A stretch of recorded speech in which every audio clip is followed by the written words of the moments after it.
You can make a difference. You can give hope to a child. You can change a life, and that is no small change. Welcome to another episode of One-on-One. My name is David Stahl, and today I'm joined by Chris Reinsma from Kids Hope USA. And together what we're going to do is we're going to discuss two topics. The first is match longevity, and the second is the brand new program, Kids Hope USA Next. So welcome, Chris. Hey, it's good to be back, Dave. I know I've done a number of these back in the day, and so it's good to be back in the One-on-One studio with you. Well, it's great to have you. And let's just dive right in to match longevity, because that's really a fancy word for extending relationships over a longer period of time, sticking with them. So correct me if I'm wrong, Chris, but hasn't data shown that the longer a match perpetuates, the greater the benefit to the student? Absolutely. In the field, match longevity is one of the things that just about every mentoring organization is measuring, and they're measuring it because it's meaningful, because the longer that the relationship goes, if it's a good relationship, potentially the more impact that you're able to have on the student. So if you're kind of a catalyst for good things happening for a short period of time, the longer you're in the relationship, the more opportunity you'll have as a mentor to impact that student for good. Oh, that's wonderful. And so really, as you said, a lot of organizations are starting to pay attention to this because the research is fleshing this out. Absolutely, yep. And it comes from some pretty large scale studies too, that match length really does matter. And so it's not just a few small studies that are confirming that. So it really is pretty well-founded truth in the mentoring world that the longer, in a good match, the longer it goes, the more opportunity you're going to have to impact the student for good. You know, and that makes common sense. Absolutely. As does the fact that we're talking about not just simply persevering through those first couple, 3 awkward months where getting your relationship going with a student can be a challenge. A lot of people experience that. What we're really talking about is make the turn from year 1 to year 2, because year 2 is where there will be a lot of benefit, right? Yeah, one of the great things about Kids Hope is that traditionally we have pretty strong matches that last a long time. And so you know, if a match ends in the first 3 months, that can actually be damaging to kids because they feel abandoned. And thankfully, in Kids Hope, that happens very rarely. And a lot of our matches do continue beyond that first year. We certainly want to meet an expectation of going 1 full school year, but we're so thankful that many of our matches continue beyond into the 2nd and 3rd year. And I think, as you alluded to, that's where some of the real we get to see some of the fruit of our labor, so to speak. We get to see some of that life change and growth. And I think time and again I hear stories of kids coming back into the 2nd year of the relationship, and they're just amazed that the mentor is still there and so happy that they get to continue the relationship and continue to grow together. Yeah, there's got to be quite a feeling in the heart of a child when all of a sudden, hey, my mentor is back after summer break. He or she didn't forget about me. It's tremendous. It's tremendous. And I think a very uncommon experience for a lot of kids is that a lot of people are with them for a period of time and then leave, and to have that mentor come back after that summer for a 2nd year, I think it's a life-changing deal for the student. Yeah, no doubt, no doubt. Now, let's turn the corner though, because closely related to this topic is the brand new Kids Hope USA Next program, which is for middle school students. And why don't you go ahead and explain it? Yeah, Kids Hope Next was we piloted it this year, and in essence what we said was we wanted to see how relationships could continue from elementary into middle school. So sometimes it's 5th grade, sometimes it's 6th grade, sometimes it's 7th grade, depending on when middle school starts in the particular schools that we're in. But we wanted those relationships that were strong and wanted to stay together to have the opportunity to do that. So we piloted the program this year of having mentors follow their kids into the middle school environment and continue to mentor them in a really similar format to what they did at the elementary level. So I think key in there is a word you used, continue. These are relationships that start in elementary school and continue into middle school, right? Yeah, we're not starting any relationships right away in 5th or 6th or 7th grade. Again, there's nothing inherently wrong with that, but we're just trying to take advantage of the relationship that's already been developed, all that foundation that's been laid in elementary school.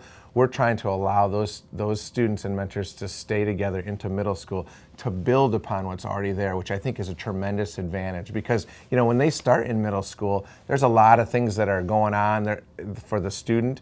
And the beauty of what's happening is that there's already trust that's been built between the mentor and student. And so they can really get to some things pretty early into middle school, where a brand new relationship could still get there, but it might take them quite a bit longer. Boy, it's got to help a student, though, to see that familiar face of a mentor when you're in the unfamiliar surroundings of middle school. Absolutely, and I think we've been sort of surprised just in some of the interviews we've done with mentors about their experience. I think they were wondering in their own minds whether the student would want them there, and because it's that transition and the peer influence is so much more important. But surprisingly, just about every mentor that I've talked to personally and the interviews that I've recorded and done, they've said, wow, the student really wanted me there. They were excited to see me, and I wasn't expecting that. Wow. Yeah. Wow. So we've been operating this school year, and about how many mentors do we have in middle schools today? We have well over 100 mentors across the country in the pilot, and within that, we're resourcing those relationships, we're supporting them, and trying to get information back from them, because this year has really been for us about learning how to do the middle school well, and there are certainly some similarities to the elementary model, but there's also some fairly significant differences too. Yeah, and so if we say that, hey, if you know Kids Hope USA mentoring, you're going to know a great portion of what Kids Hope USA Next is all about. What are some of those differences so that folks watching this can get a glimpse as far as what is Kids Hope USA Next? What makes a difference between that and elementary? Well, one of the differences right away is there's generally a shorter amount of time. There's a lot less flexibility in a middle schooler's schedule for when they can come and mentor. So oftentimes it's over lunch or study hall, and the average is about 40 minutes, which is a little different than the hour that you typically get at the elementary level. The second thing is it's not quite as academically focused in the same way that it was at elementary. For instance, in elementary school, a lot of mentors are helping students complete work and do things like that. In the middle school, they have multiple classes, multiple teachers, so it isn't so much about the completion of the work, but it's more about maybe helping the student understand how to plan to do well in school, how to problem solve if there's something, or maybe they have a project coming up and they need to learn how to set timelines for getting things done in a way that's going to complete the project. Those are the kinds of things that mentors are doing, which is a little bit different from the way it is in elementary school. Also, boy, these middle schoolers are in the middle of big time change, physically, socially, emotionally. I think there's a lot richer and deeper conversations that I've been hearing about that mentors are having about friends, about the future, about racial identity, all sorts of topics that you really probably weren't talking about so much in elementary school with your student.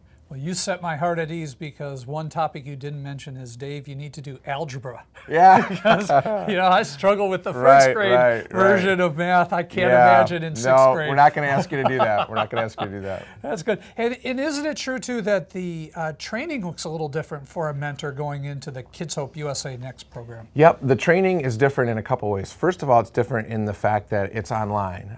So you're able to do it at your own pace, do it when it's convenient for you.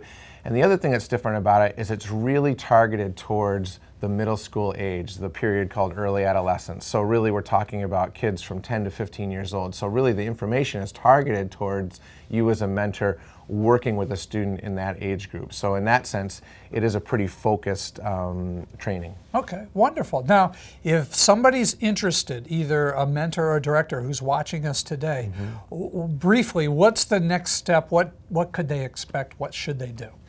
If they're interested in participating in the program, what they're going to want to do is contact Kids Hope USA, and we'll have an email or something on the screen where they can contact Kids Hope USA, those who are watching this.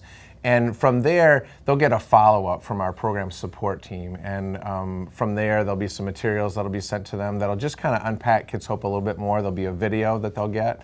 And then at that point, if they're still interested after they have all the information, then there'll just be a process that'll be laid out for them on how to get their mentors signed up for training, materials that we might suggest, and permission slips, all the bells and whistles that they'll need to get those mentors and those students set up for the fall. All right. Well, real quick, while we're still on the air, give us a quick shout out to those 50 programs that stepped forward and are doing the pilot this year. Yeah, I just on behalf of Kids Hope and everybody across the country, thanks for being trailblazers and just stepping forward and letting us learn from you. I think it's been surprisingly exciting. I mean, I guess I anticipated more resistance from schools and things, and I really haven't found that.